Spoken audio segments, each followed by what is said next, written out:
Revise return section 139 with in bracket 5। Revise return का मतलब क्या है? देख, अगर यहाँ पे मैं डेफिनेशन के तौर पे पढ़ूं तो, अच्छा डेफिनेशन नहीं, ऐसे नॉर्मल लेमैन लैंग्वेज में समझते हैं। रिवाइज रिटर्न का मतलब होता है जब रिटर्न ऑफ इनकम तुम सबमिट किया, तुम्हारा इनकम हुआ, ठीक है, और तुम गवर्नमेंट को वो रिटर्न फाइल कर दिया, लेकिन बाद में तुमको पता चला कि there are some mistakes and you want to rectify those mistakes. तुम मिस्टेक्स को कैरी फॉरवर्ड नहीं करना चाहता, बिकॉज मिस्टेक अगर होता है तो हो सकता है कि वो मिस्टेक तुमको रिजल्ट हो कि ज्यादा टैक्स तुमको देना पड़े। So you would want to revise your return, ठीक है, टू रेक्टिफाई योर मिस्टेक्स। अब हम लोग यहां से पढ़ते हैं लॉ में क्या लिखा है। Which return can be revised if any person. अच्छा, सबसे पहला बात है, अच्छा यहां पे हम लोग एक एक करके पॉइंट लिखते हैं। Point number 1, which return can be revised. अच्छा, रिवाइज किसे किया जा सकता है? ऑब्वियसली हम लोग रिवीजन तभी करते हैं जब हम लोग प्रिपरेशन किए हुए हैं, राइट। विदाउट रिवीजन हम लोग तो बहुत टाइम पे प्रिपरेशन को रिवीजन दोनों मिक्स करके चले जाते हैं एग्जाम में। लेकिन यूजुअली यहाँ पे इनकम टैक्स में बोला जाता है कि आप उसी इनकम रिटर्न को रिवाइज कर सकते हैं जिसको आपने नॉर्मल रिटर्न सबमिट किया हुआ है, ठीक है। सेक्शन 139(1) के हिसाब से अगर ड्यू डेट के अंदर अंदर, the due date for us individuals के लिए 31 जुलाई है, 31 जुलाई के अंदर अंदर तुमने रिटर्न ऑफ इनकम सबमिट किया, और वो रिटर्न ऑफ इनकम सबमिट करने के बाद में पता चला कि उसमें कुछ मिस्टेक है, ठीक है, तब सेक्शन 139(5) में बोलता है कि नाउ यू कैन रिवाइज, ठीक है। तुम ये नहीं बोल सकता कि अरे सर गलती था इसलिए मैं सबमिट नहीं किया रिटर्न, तो वो लेट रिटर्न कहा जाएगा, उसे रिवाइज नहीं कर सकते तुम, ठीक है। So if any person having furnished a return of income under section 139(1) और 139(4), मतलब लेट सबमिशन अगर करता है तो भी चलेगा। तुम देरी से सबमिट किया रिटर्न ऑफ इनकम, उसको भी तुम रिवाइज कर सकता है, लेकिन तुमको रिवीजन तभी पॉसिबल है जब तुम एक्चुअल में एक बार सबमिट किया है। So you discover any omission or any wrong statement therein, you may furnish a revised return from the assessment year 2017-18. Even a belated return submitted under section 139(4) can be revised. पहले late return को allow नहीं किया जाता था, ठीक है, अब late return को अलाउ किया जाता है। देखो मैं क्या यहाँ पे समझा रहा हूँ, मैं यहाँ पे ये बता रहा हूँ कि अगर तुम्हारे रिटर्न फाइलिंग में, रिटर्न क्या होता है, रिटर्न ऑफ इनकम का मतलब होता है you are submitting detailed report of your income, कि तुमको कितना इनकम हुआ है from different heads of income, ठीक है। You have salary, house property, then business profession, then capital gains and other sources. ये पांचों हेड में से किस किस हेड में तुम्हारा कितना इनकम हुआ है, you are submitting that details to the government.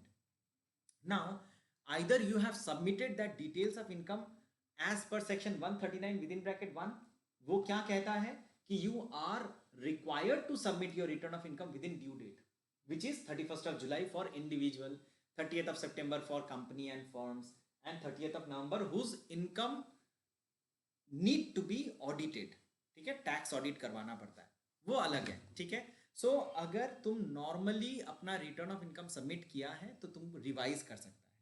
किस लिए रिवाइज करेगा? रीजन क्या है? रीजन है रिवीजन का पॉइंट नंबर 1 हो सकता है तुम्हारा कुछ ओमिशन है। ओमिशन मतलब क्या? तुम कुछ लिखना भूल गया, ठीक है। दूसरा रीजन हो सकता है कि तुम्हारा कुछ मिस्टेक है, तुम उसको रेक्टिफाई करना चाहता है, ठीक है। ओमिशन को क्या है, तुम वापस रीराइट करेगा, मतलब रीराइट नहीं करेगा, एंट्री करेगा, ठीक है। और जो मिस्टेक है उसको तुम रेक्टिफाई करेगा, यही तो है, यही तो तरीका है ना। तो ये दोनों चीज तुम करना चाहता है तो तुम कर सकता है सेक्शन 139(5) के हिसाब से, ठीक है। कब कर सकता है? प्रोवाइडेड तुम 139(1) में सबमिट किया है या फिर 139(4) में सबमिट किया है। याद रखना 4 मतलब हो गया बिलेटेड रिटर्न। पहले अलाउड नहीं था, पहले पनिशमेंट दिया जाता था लोगों को कि आपने समय पे रिटर्न नहीं सबमिट किया तो आपको रिवीजन करने भी नहीं दिया जाएगा। 2017-18 मतलब हाल में पिछले ही साल से ये अलाउ किया गया है। ठीक है ना। ओमिशन और रॉन्ग स्टेटमेंट किसे कहते हैं? Revise return can be filed only if the SSC discovers any omission और wrong statement in the file in the return originally filed. आपने जो ओरिजिनल फाइलिंग किया है उसमें मिस्टेक या ओमिशन है तो ही आप करेंगे। टाइम लिमिट क्या है? टाइम लिमिट क्या है? किस टाइम के अंदर तुम रिटर्न को रिवाइज कर सकता है? तो revise return can be filed at any time before the end of relevant assessment year और before the completion of assessment whichever is earlier. तो before the completion of assessment year और assessment. अब दोनों का मतलब क्या हो गया? ये कंफ्यूजन वाला बात हो गया है कि नहीं? बहुत टाइम पे क्या होता है कि income tax officer wants detailed assessment, detail examination of our books of accounts, है ना। वो चाहता है कि हमारा जो भी इनकम हुआ है ना उसका डिटेल कच्चा चिट्ठा आप लेके आइए, आपका इनकम को हम लोग वेरीफाई करेंगे। ठीक है, शुरू से अंत तक। उसे कहते हैं हम लोग असेसमेंट। ठीक है, उसे कहते हैं हम लोग असेसमेंट। तो या तो तुम अपना जो मिस्टेक है उसको रेक्टिफाई कर लो ये असेसमेंट के पहले पहले, या फिर तुम्हारा टाइम लिमिट है असेसमेंट ईयर का 31 मार्च। ठीक है, before the completion of assessment year. इसके बीच में आप तुमको जो रिवीजन करना है भैया कर लो, उसके बाद तुमको अलाउ नहीं किया जाएगा। For the assessment year 2020-21 a revised return can be filed up to March 2021। मतलब फॉर दिस ईयर, है ना। हमारे लिए कौन सा ईयर है? मतलब मैं कहना चाहता हूं हमारा ईयर क्या है? राइट, मतलब हमारा प्रीवियस ईयर क्या है? 2019। राइट, एंड असेसमेंट ईयर है हमारा 2020-21। तो रिवाइज्ड रिटर्न का टाइम लिमिट हमारे लिए हो गया, रिवाइज्ड रिटर्न, यस, रिटर्न हो गया मेरा 31/3/2021। ये मेरा लास्ट डेट है। इसके पहले पहले तुम्हारा जो भी मिस्टेक है ना वो तुम गवर्नमेंट को बता सकता है। ठीक है, अच्छा जी।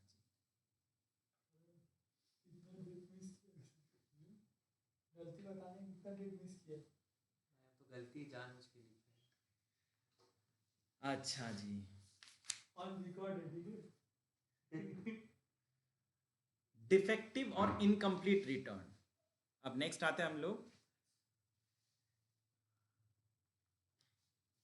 डिफेक्टिव रिटर्न और इनकम्प्लीट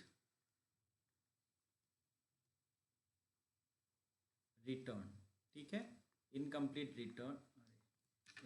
रिटर्न सेक्शन, सेक्शन को ऊपर लिखते हैं, section 139 with in bracket 9।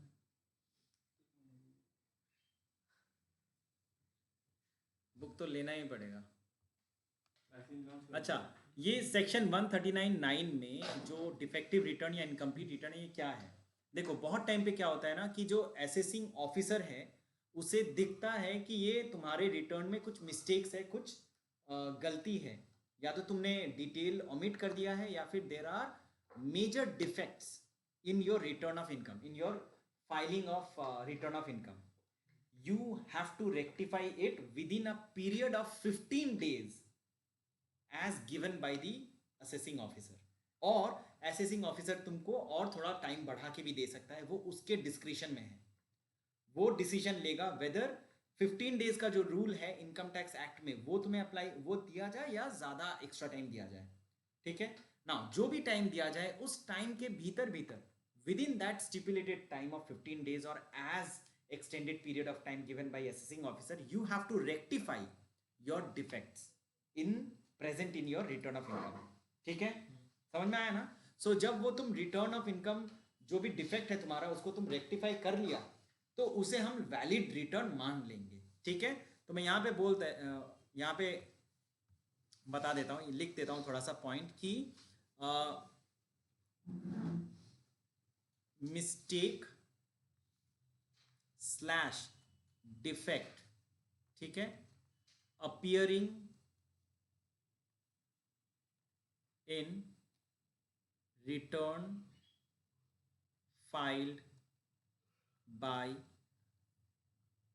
Tax payer, ठीक है, टैक्स पेयर ने जो भी रिटर्न फाइल किया है उसमें मिस्टेक या डिफेक्ट रिवील कर रहा है, पता चल रहा है, ठीक है। सो असेसिंग ऑफिसर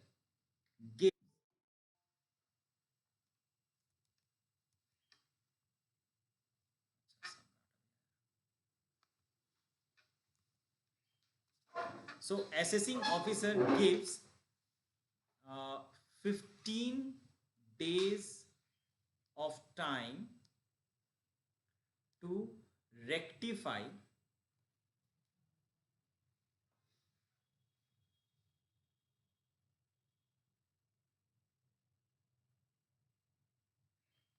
ठीक है, 15 days of time to rectify the mistake, ठीक है, the mistake. Once rectified, the return is considered as valid, ठीक है। If the tax payer did not rectify the mistake slash defect within 15 days or extended time so given by assessing officer, then the return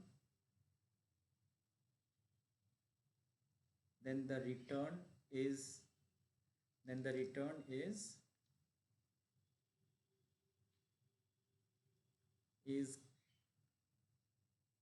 considered as invalid and the taxpayer required to submit fresh return, ठीक है। तो ये एक punishment है। तो हम लोगों ने यहाँ पे क्या देखा कि ये जो टैक्स पेयर है वो अगर टाइम के अंदर अंदर, ठीक है, टाइम के अंदर अंदर अगर वो रिटर्न में जो भी मिस्टेक है वो अगर रेक्टिफाई नहीं करता है तो फिर उसे हम लोग डिफेक्टिव ही मानेंगे, इनवैलिड मान लेंगे, ठीक है। सो हम लोगों ने यहाँ पे क्या देखा कि सेक्शन 139(9) में क्या बोल रहा है कि डिफेक्टिव रिटर्न किसे कहते हैं। डिफेक्टिव रिटर्न किसे कहते हैं? अगर कोई भी रिटर्न ऑफ इनकम में कोई मिस्टेक है, कोई ओमिशन है, उसे हम लोग डिफेक्टिव रिटर्न कहेंगे, प्रोवाइडेड वो मिस्टेक जो है टैक्स पेयर सुधारा नहीं, रेक्टिफाई नहीं किया, ठीक है। इनकम टैक्स ऑफिसर उसे 15 दिन का टाइम देता है या फिर कुछ और ज़्यादा टाइम भी दे सकता है अगर टैक्स पेयर रिक्वेस्ट करे तो। अच्छा, यहाँ पे ये जो 15 दिन का भी टाइम है ना, वो भी टैक्स पेयर रिक्वेस्ट करेगा तो ही मिलेगा उसे रिटर्न में जमा देना पड़ेगा कि I want extra time of 15 days और extra time of 30 days to rectify the mistake. अगर नहीं करता है वो एप्लीकेशन तो फिर कोई टाइम नहीं मिलेगा, डिफेक्टिव रिटर्न पकड़ लिया जाएगा उसे और इनवैलिड रिटर्न मान लिया जाएगा, एज इफ तुमने कभी रिटर्न सबमिट ही नहीं किया, एज इफ तुमने कभी हिसाब ही नहीं दिया गवर्नमेंट को कि तुम्हारा कितना इनकम है, ठीक है। सो यहाँ पे बहुत कुछ डिटेल्स भरना पड़ता है, मैं उतना डिटेल में नहीं जा रहा, ठीक है। बस तुम लोग का रिटर्न ऑफ इनकम हो गया। अभी तुम लोग का और थोड़ा कॉम्प्लिकेटेड चीज है कि पैन नंबर क्या होता है, परमानेंट अकाउंट नंबर, ठीक है। अच्छा, पैन नंबर क्या होता है, परमानेंट अकाउंट नंबर क्या होता है? ठीक है। अच्छा,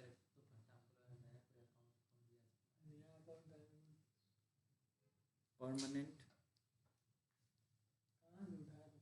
अकाउंट नंबर, ठीक है। Section 139A। अच्छा, कोई भी एग्जाम हो, चाहे बीकॉम, सीए, सीए में कोई भी एग्जाम हो, ये टॉपिक इस चैप्टर का सबसे इंपॉर्टेंट टॉपिक है, ठीक है। बहुत इंपॉर्टेंट रहता है कोटिंग है, राइट। यहाँ पे हम लोग आज देखेंगे कि किस किस सिचुएशन में हम लोग को परमानेंट अकाउंट नंबर जो है कोट करना पड़ता है। एकदम इंपॉर्टेंट है कि अगर हम लोग उस नंबर को ना बताएं, हमारा परमानेंट अकाउंट नंबर को ना बताएं, तो फिर हमें वो ट्रांजैक्शन करने नहीं दिया जाता है। बैंक में 50,000 के ऊपर। वो तो तुम लोग को वापस से एक बार रिपीट करता हूँ। तो क्या क्या है, हम लोगों ने क्या देखा कि परमानेंट अकाउंट नंबर हम लोग कब कब कोट करना कंपलसरी है। इसके बिना हम लोग को जो माना नहीं जाएगा कि तुमने इनकम टैक्स रिटर्न फाइल किया है। फर्स्ट ऑफ ऑल, जब भी, हाँ, जब भी इनकम टैक्स आईटी रिटर्न, ये मैंने नहीं पढ़ा अभी लेकिन मैं फिर भी बता रहा हूँ, आईटी रिटर्न जब भी आप फाइल करेंगे आपको पैन नंबर कोड करना पड़ेगा। आईटी रिटर्न हम कब फाइल करते हैं, जब हमारा इनकम जो है वो एक्सीड कर रहा है रुपीज 2.5 लाख को, मतलब हमारा जो बेसिक एग्जम्पशन लिमिट है उससे ज्यादा मेरा इनकम है। ये पहला पॉइंट। अगर मैं बिजनेस करता हूं तो मेरा ग्रॉस टर्नओवर मतलब ग्रॉस सेल, ठीक है, ग्रॉस सेल या ग्रॉस टर्नओवर, ये मेरा एक्सीड कर रहा है 5 लाख को, ठीक है। ये मेरा हो गया पहला पॉइंट अगर मैं देखूं तो। हाँ, अच्छा, दूसरा पॉइंट पे मैं आता हूं। दूसरा पॉइंट क्या हम लोगों ने देखा, चैरिटेबल ट्रस्ट, ठीक है। चैरिटेबल ट्रस्ट, ठीक है। चैरिटेबल ट्रस्ट पैन अपना कोट करेगा, ठीक है, पैन अपना कोट करेगा। कब कोट करेगा, हर ट्रांजैक्शन में कोट करेगा, क्योंकि वो चैरिटेबल ट्रस्ट है। हाँ, अच्छा, ये कोई भी बिजनेस जब हम लोग करते हैं ना तो उसका अलग पैन होता है। हाँ, हमारा पैन ही हम लोग नहीं तो कोट करेंगे, हम लोग वो बिजनेस के नाम पे जो पैन नंबर है वो हम लोग वहाँ पे कोट करना, मतलब वो लिखना, ठीक है। सर, ये जो बड़ा बड़ा ऑर्गेनाइजेशन होता है उसमें क्या ऑर्गेनाइजेशन के नाम पे पैन हाँ नंबर हाँ, लेना पड़ेगा या सीईओ नहीं का नहीं नहीं नहीं नहीं नहीं, इंडिविजुअल के, हाँ, इंडिविजुअल के नाम पे, पर्सन के नाम पे पैन कौन लेगा, पर्सन के नाम पे। और पर्सन कौन है हमारे income tax department, income tax act के डेफिनेशन में person can be individual, Hindu undivided family, firm, company, association of person, body of individual, ठीक है, स्टैट्यूटरी बॉडीज, ये सारे लोग पर्सन के कैटेगरी में आते हैं। अगर तुम जिस कॉलेज में पढ़ता है उस कॉलेज को भी अपना पैन जनरेट करना पड़ा है, एकदम एग्जैक्टली, ठीक है। यूनिवर्सिटी का अपना पैन नंबर है। हाँ, अच्छा,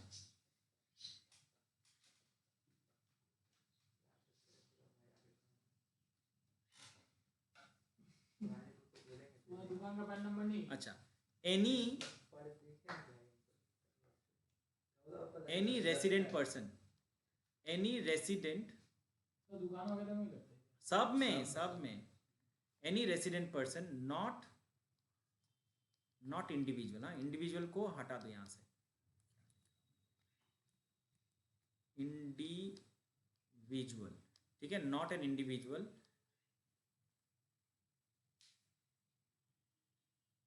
ईयरली, मैं शॉर्ट में लिख रहा हूँ, ईयरली ट्रांजैक्शन एक्सीड्स ₹2,50,000, 2.5 लाख से ज़्यादा तुम कोई भी इकोनॉमिक ट्रांजैक्शन किया है तो तुम्हें अपना रिटर्न ऑफ इनकम जमा करना पड़ेगा। अब ये बेसिकली किसके लिए किया गया है बोलो तो, नॉर्मली ये पॉलिटिकल पार्टी के लिए ही किया गया है, ठीक है, क्योंकि खर्चा तो तुम लोग बहुत करता है और बताता है कि इनकम नहीं है तुम्हारे पास, ठीक है। तो अगर कोई भी पर्सन जिसका खर्चा 2.5 लाख से ज़्यादा, खर्चा 2.5 लाख का मतलब क्या हो गया, तुम ज़रूर कमाया था उस साल 2.5 लाख, है ना। अब 2.5 लाख हमारा बेसिक एग्जम्पशन लिमिट है, तो बेसिक एग्जम्पशन लिमिट के ऊपर अगर तुम पैसा कमाया तो फिर तुमको रिटर्न फाइल करना ही पड़ेगा, उसमें पैन तुम्हें दिखाना ही पड़ेगा, ठीक है ना। Person specified by central government, central government जो भी लोगों को स्पेसिफाई करेगा उसको, जैसे यहाँ पे एक्सपोर्टर हो गया, ठीक है, एक्सपोर्टर हो गया,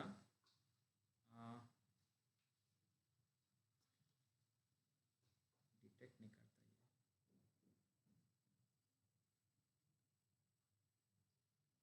ये, एक्सपोर्टर हो गया, देन इंपोर्टर हो गया, ठीक है, एक्सपोर्टर, इंपोर्टर, अच्छा, and assessees under central exercise, central excise, अच्छा, सेंट्रल एक्साइज मतलब हम लोग कुछ कुछ सामानों में ना हम लोग का एक्साइज ड्यूटी लगता है, फॉर एग्जांपल पेट्रोल वगैरह ये सब में जो है ना एक्साइज ड्यूटी लगता है, ठीक है। कुछ कुछ चीज़ों में हम लोग को अभी भी वैट देना पड़ता है और कुछ कुछ में सेल टैक्स देना पड़ता है, ठीक है, सेंट्रल सेल टैक्स। तो वो लोगों को जिनके नाम पे ये सारे रजिस्ट्रेशन है उनको पैन नंबर सबमिट करना ही पड़ेगा। अब भी हम लोग सब लोग के पास आधार कार्ड है मोर और लेस, ठीक है। शिवम के पास भी है sir, that is a very satisfaction, मतलब डाउटफुल थिंग कि नेपाली लोग के पास भी आधार कार्ड है। ये बात बोलिए सच बोल रहे सर, है ऑन रिकॉर्ड, कोई होगा स्टूडेंट, कोई एक होगा इसमें से। अच्छा अच्छा, कोटिंग ऑफ आधार नंबर, ठीक है, आधार नंबर, ठीक है, सेक्शन 139A, ठीक है। तो ये कोटिंग ऑफ आधार नंबर क्या है, यहाँ पे बोला गया है कि दो तरह के लोग हैं, ठीक है, कैटेगरी ए, ठीक है, पहले हम लोग कैटेगरी ए देखेंगे क्या है कैटेगरी ए में।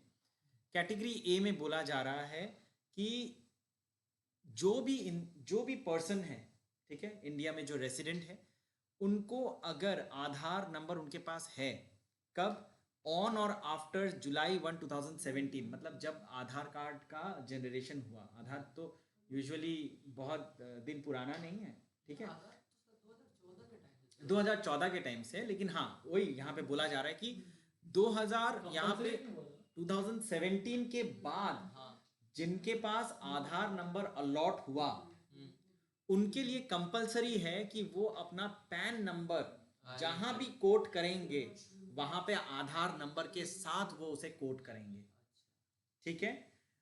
या फिर और इनकम टैक्स रिटर्न जब भी वो फाइल करेंगे तब वो कंपनी का हर सबका आधार नंबर सबका होगा, कंपनी का भी, ठीक है। सो यहाँ पे वही बोला जा रहा है कि एवरी पर्सन, इनकम टैक्स में जब भी पर्सन बोला जाता है ना, पर्सन का मतलब हो गया इंडिविजुअल नहीं, पर्सन का मतलब हो गया सब कुछ, सभी लोग, ठीक है, जिसमें इंडिविजुअल है, हिंदू अनडिवाइडेड फैमिली है, फर्म है, कंपनी है, सब लोग, ठीक है। So if every person who is eligible to obtain Aadhaar number shall quote Aadhaar number in the application for the allotment of PAN। बहुत टाइम पे क्या होता है कि पैन नंबर नहीं है, आधार नंबर है हमारे पास, पैन नहीं है आधार है, तो हम लोग क्या करेंगे, जब भी पैन नंबर का अलॉटमेंट लेटर हम लोग को देना है या एप्लीकेशन देना है ना सरकार को, तो उस टाइम पे वो फॉर्म में हम लोग पैन नंबर आधार नंबर को कोट करेंगे, ठीक है, और इनकम टैक्स रिटर्न में भी हम लोग कोट करेंगे। सो यहाँ पे कैटेगरी ए क्या हो गया, कैटेगरी ए हो गया एलिजिबल पर्सन, ठीक है, एलिजिबल पर्सन कौन, किस टाइप का एलिजिबिलिटी, एलिजिबल पर्सन मतलब जिसे आधार नंबर मिल सकता है, उसका भी तो एलिजिबिलिटी है कि किसे किसे आधार नंबर मिल सकता है, कौन कौन आधार के लिए एप्लीकेशन भर सकता है, तो उनके लिए बोला जा रहा है। तो जो एलिजिबल हैं, एलिजिबल पर्सन ये शैल कोट, ठीक है, शैल कोट आधार, ठीक है। Number in number 1 app, short में लिखता हूँ, पैन एप्लीकेशन, ठीक है, पैन एप्लीकेशन। नंबर 2 हो गया इनकम टैक्स रिटर्न, ठीक है। ये हो गया कैटेगरी ए, ठीक है। अब हम लोग आते हैं कैटेगरी बी में। कैटेगरी बी में यहां पे बोला जा रहा है कि every person who has been allotted PAN, मतलब अब पैन जिसके पास नहीं, मतलब पैन जिसके पास है, सॉरी, पैन जिसके पास है, आधार नहीं है, ठीक है। And who is eligible to obtain Aadhaar number shall intimate his Aadhaar number to the prescribed authority in prescribed form on or before date to be notified by the CG, central government. In case of failure to intimate Aadhaar number, the PAN allotted to the person shall be deemed to be invalid and the other provision of the act shall apply.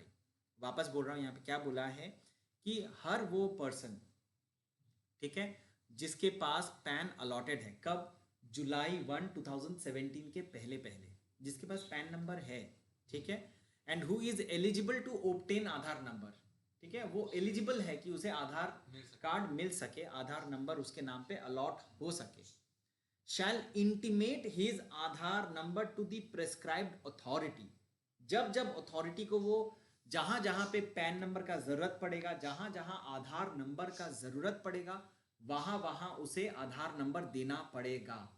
किस तरह से देगा? अगर आधार number है ही नहीं उसके पास, तो आप आधार को अप्लाई करिए, करके आधार नंबर जनरेट करवाइए और वहां से आप दीजिए। अगर आप नहीं देते हैं तो माना जाएगा आप डिफॉल्टर हैं, ठीक है।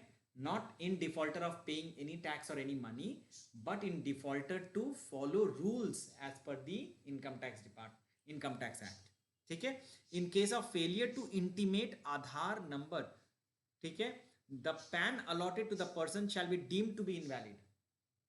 मतलब अगर तुम्हारे पास पैन नंबर है, आधार नहीं है, तो तुम पैन नंबर दिया, साथ में आधार नहीं दिया, यही तो होगा सिचुएशन। तुम्हारे पास पैन नंबर है, आधार नहीं है, तो तुम जहां पे जरूरत पड़ा पैन दिया, आधार नहीं दिया, तो फिर income tax department will ask you to apply for Aadhaar number and क्या बोलते हैं, and inform us the Aadhaar number and quote the Aadhaar number. अगर आप नहीं करते हैं तो आपका पैन नंबर जो है ना, वो इनवैलिड बोल दिया जाएगा। आया समझ में? तुम्हारा जो पैन कार्ड है वो इनवैलिड हो जाएगा, ठीक है। ऐसे तो पैन बनाने के लिए आधार सबसे पहले। एग्जैक्टली वही तो यहाँ पे भी कह रहा है, यहाँ पर भी वही कह रहा है कि अगर तुम्हारे पास पैन नहीं है, पहला कैटेगरी वही तो है, पैन नहीं है, आधार है, तो भैया तुम पैन के लिए आधार नंबर बताओ। उल्टा अगर हो गया तो कि आधार नहीं है, पैन है, तो भैया फिर से बना, तो पैन वापस बनाओ, क्योंकि तुम्हारा पैन इनवैलिड हो जाएगा, ठीक है। अच्छा, सो कैटेगरी बी में क्या हो गया? अगर मैं शॉर्ट में बताऊं तो पैन और आधार लिंक के बारे में सही बोला। तो यहां पे क्या है कि have PAN but not Aadhaar, ठीक है, आधार नहीं है, so quote Aadhaar, quote Aadhaar in documents to prescribed authority.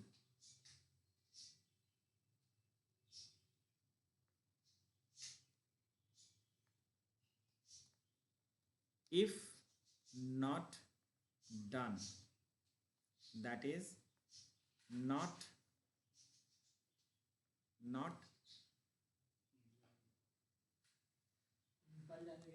Submitted Aadhaar number, ठीक है, तुमने आधार नंबर सबमिट नहीं किया क्योंकि तुम्हारे पास है नहीं, तुमने अप्लाई नहीं किया, ठीक है, पैन विल बिकम इनवैलिड, ठीक है, इनवैलिड, ठीक है। अच्छा, यहाँ पे और भी कुछ केसेस हैं, वो देख लेते हैं कि कुछ केसेस में आधार नंबर देना ज़रूरी नहीं है। ऐसा क्या क्या सिचुएशन है जहाँ पे आधार नंबर देना हमें ज़रूरी नहीं लगता है? तो किस किस क्या क्या सिचुएशन है? तो यहाँ पे मैं लिख देता हूँ कि Aadhaar number not compulsory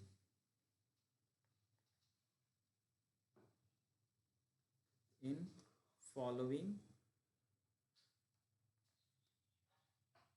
cases, ठीक है, in following situations.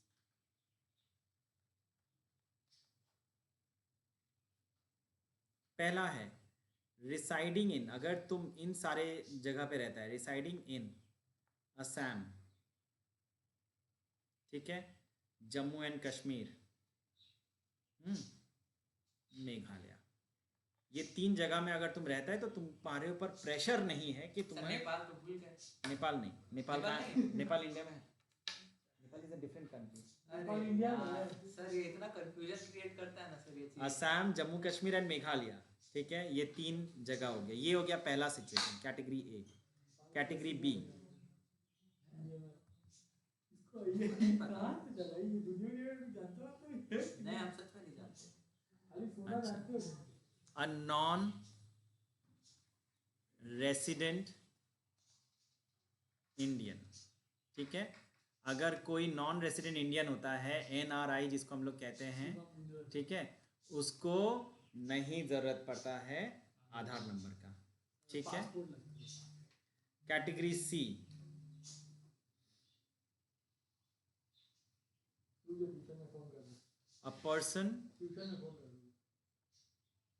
Slash individual, ठीक है, अगर जो कोई इंडिविजुअल जो है वो is over 80 years of age, अगर 80 years of age का कोई है तो उसे ज़रूरत नहीं है, जिसे हम लोग सुपर सीनियर सिटीज़न कहते हैं, सुपर सीनियर सिटीज़न। तो इनका ज़रूरत नहीं है पैन कार्ड, ये सॉरी आधार नंबर देने का, ठीक है। डी, नॉट अ सिटीज़न, जो लोग सिटीज़न नहीं हैं कंट्री के, उनको भी ज़रूरत नहीं है। कोई अमेरिकन है, वो अगर इंडिया में आया है, उसको हम लोग अगर बोले आधार नंबर आप बना के दीजिए, तो वो क्या आधार के लाइन में खड़ा होगा? उसको पता ही नहीं है कहाँ पे ऑफिस है ना। तो ये सारे सिचुएशन में ज़रूरत नहीं है, ठीक है, इट इज़ नॉट मैंडेटरी।